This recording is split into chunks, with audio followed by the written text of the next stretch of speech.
There's one reason someone pays for your creative services: ROI. In this video, I'm teaching you how to increase your return on investment, or ROI, when working with clients. I'll teach you why some photographers can land a lot of clients while others struggle to just land one. Clients need to be able to make their money back and then some with your photos or videos, or they'll regret working with you and you won't get any referrals. The biggest mistake creatives make when pitching their service is pitching the actual photos and videos instead of pitching the dream outcome. Clients don't care how pretty your pictures are, or how awesome your video is, or how sick the lighting was in a scene. They care about how that image is going to convert and the ROI of working with you. By the way, if you're new here, I'm Chris Pieta and I teach photography and creative business. I want to say a special hi to all my new subscribers. Welcome to the channel. Why does it seem that some photographers can land clients easily while others struggle to land just one or two? It all comes down to ROI. When a potential client is looking at a photographer or videographer, they're looking at it in terms of ROI. How do they know they'll get their money back and then some if they choose to go with one photographer over the other? I'll teach you exactly how to pitch your services in a way that will ensure that you have a high ROI with clients. But before we can do that, let's take a look at where I started and the mistakes I made so that you can avoid them.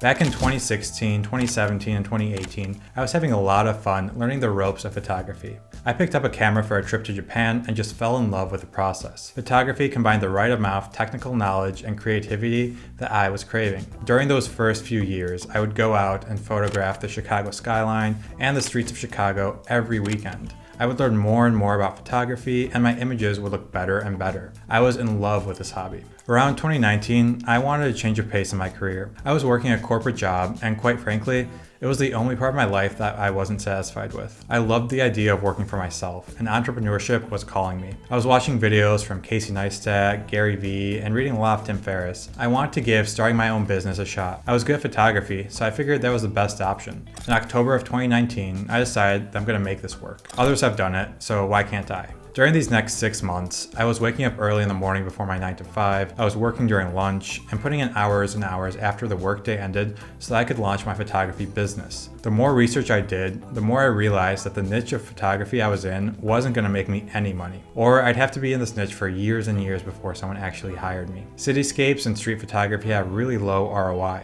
What is the return on investment when someone hires me for this kind of thing? Well, not much. Now, the work I did was good. The photos got a lot of praise, but what value do they really provide other than looking good? Pretty pictures are nice to look at, but unless you're the top dog in the industry doing galleries, there's not much money in it. And yeah, I would sell the occasional print here and there, but that was maybe a few $100 a month. Nowhere near enough to live off of. I knew this wasn't it, but I wasn't going to give up on making this work. I was stubborn. I looked up all the ways people make money in photography. I looked at headshots, and those looked appealing. There was some ROI in that if people used your headshot to land a job. There was real estate. I was already good at cityscape, so real estate seemed decent, but I found that people charged close to nothing for a lot of these shoots, and realtors didn't always have a big budget. Then I stumbled across product photography. I've never shot in a studio setting before, but I figured I'd give it a shot. I dived deep into learning everything I could about this niche. Best of all, I realized that in product photography, the photos are directly tied to the sale of the products themselves, meaning that if companies use my photos, they generate revenue. A light bulb went off in my head, and I knew this was a niche I want to pursue.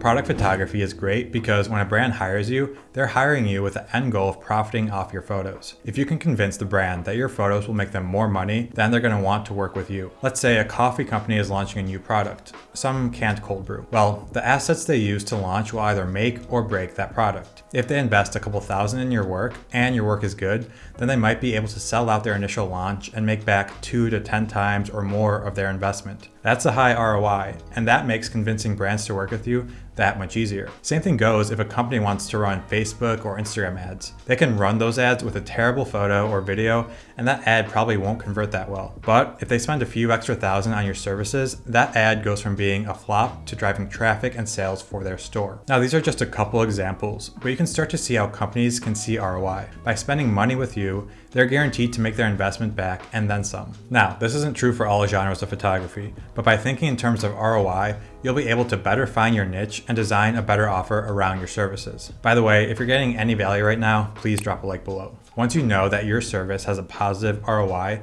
this is what you pitch. You always want to pitch the dream outcome to the client. What sounds better? I'll take super creative photos of your coffee, or my photos will drive sales for your company while raising awareness. Now, in both cases, the photographers may have the same photos, but the way they're presented will help one gain clients and the other one stay stagnant. I don't know about you, but if I were spending a couple G's on photos, I want to know I'll get back my investment. Now, I just went through the ROI for product photography.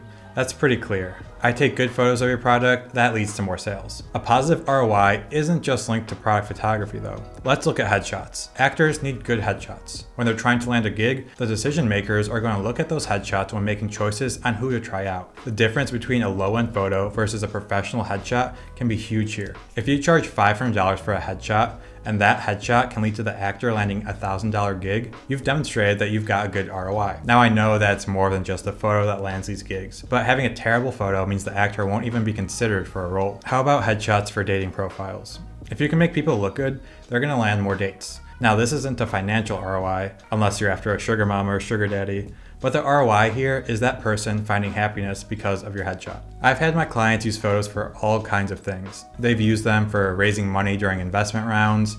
My photos were instrumental in them pitching themselves to investors and actually getting money. I've had clients print my photos as big as the wall and use them at their booths at conferences to attract new customers. There are a lot of ways that your creative assets can help people and companies with a positive ROI.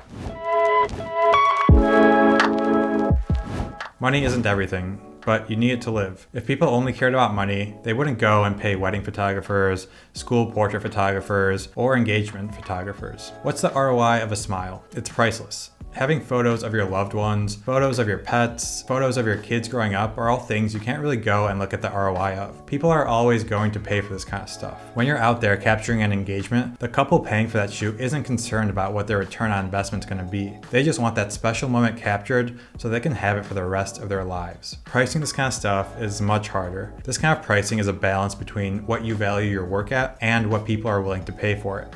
You can't throw around ROI in this kind of situation. This also means that you probably won't be able to charge as much as someone in a niche that has a clear ROI. Unless you're one of those super high-end photographers in those niches, your income will be limited. But like I said, the happiness your photos provide will be priceless. Remember when I mentioned the dream outcome earlier? You want to keep that in mind as an engagement photographer. Don't say you'll take pretty pictures. Instead, say you'll take photos that the couple can look back on in 10, 20, 30 years and remember that special day in their lives. You're being hired to capture priceless memories. Now, knowing all of this, go and analyze your niche. If you're in product photography, what ROI do you offer? If you're in wedding photography, what are you pitching? Start with a dream outcome in mind always. Don't pitch pretty pictures or awesome photos. Pitch what the dream outcome is for your client. If you ignore all else in this video and just do this one thing, you'll see some results. Thanks for watching. I've got a video right here that I think you'll love, and I'll see you in the next one.